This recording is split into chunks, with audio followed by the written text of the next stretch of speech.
And we're back on MidPoint. Always a pleasure to have the Deputy Health Editor of Newsmax.com and co-author of DaVinci's Baby Boomer Survival Guide back on MidPoint. Nick Tate's here with us, and also Eric Schaefer's with us, talking about Apple.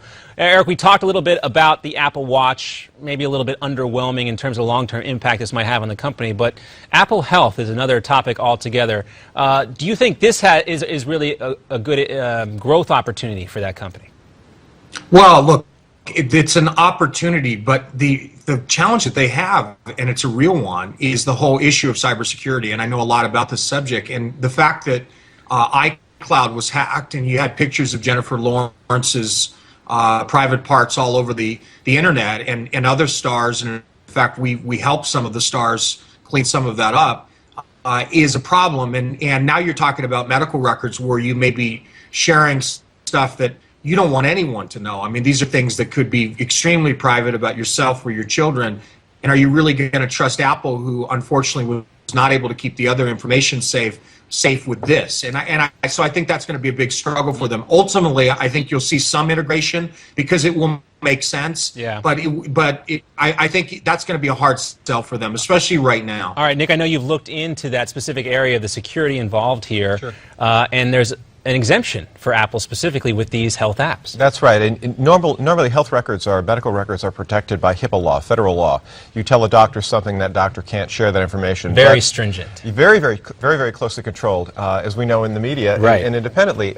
But with app information that is provided knowingly or unknowingly, you don't have the same protections. And it's not just your information that is in danger in terms of your own public information about things you might not want to be public about treatments and conditions that you have, but that information fetches about 10 times as much on the black market as private personal information, because it can be used toward Medicare fraud and healthcare fraud. So there are some legitimate concerns there that Apple's going to have to face down and get through. And that said, though, you still believe, though, we could be on the brink of a revolution when it comes to electronic medical records? It's already here. In fact, a lot of these technologies, and it's not just Apple, it's the other titans, the tech titans, Google, Microsoft, they're all looking to take advantage of these new electronic health records that are rolling out in most doctors' offices.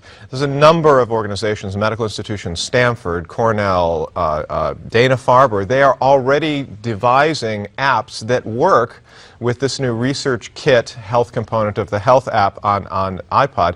You know, you mentioned before, thinking back to where we were before iTunes in 2001, there was this movement toward digital music, but there wasn't yet a standard uniform infrastructure. Well, Apple is trying to create that, and I think that despite the concerns for medical privacy and some of the security issues, I think the toothpaste is already out of the tube here. We're already moving forward. And there are some opportunities for consumers. The question is, how safe is your information going to be? And we still have to face that down. Eric, what do these companies need to do to reassure folks like myself who are very concerned about what Nick just said? Well, look, Nick is right on his points. This is the toothpaste is out of the tube. There are many organizations that are doing it. It doesn't mean that you have to do it, though, as a consumer. And my warning to consumers is really think twice before you begin to entertain in this situation, because there is no ultimate cybersecurity safe process. Everything can ultimately be hacked. And so when you begin down that road, when you begin to have your records be utilized by providers, you're putting yourself in harm's way. And my suggestion would be to move very slowly, to be very tentative about interfacing your records in this fashion, because there are so many vulnerabilities, despite what the propaganda says, despite what the marketing says, I can tell you, and for the reasons that make really good sense, which is what Nick said, which is that they can be used for Medicare fraud, they can be used for other healthcare fraud, so your information is valuable on behalf of criminals to make them money, and that's why you want to keep it out of that arena. And make sure you read those terms and agreements very closely with these medical apps. It seems even more concerning than whatever we all sign with those big long things anyway, right? Eric Schaefer, thanks for being with us. Nick Tate as well. Fascinating stuff. It does seem like there's a tidal wave with this medical records, electronic stuff. You're right. Got to protect ourselves. Very interesting. Yeah, a little concerning. Nick Tate, author of DaVinci's Baby Boomer Survival Guide. Go to babyboomers711.com. Get your copy. We're back after this.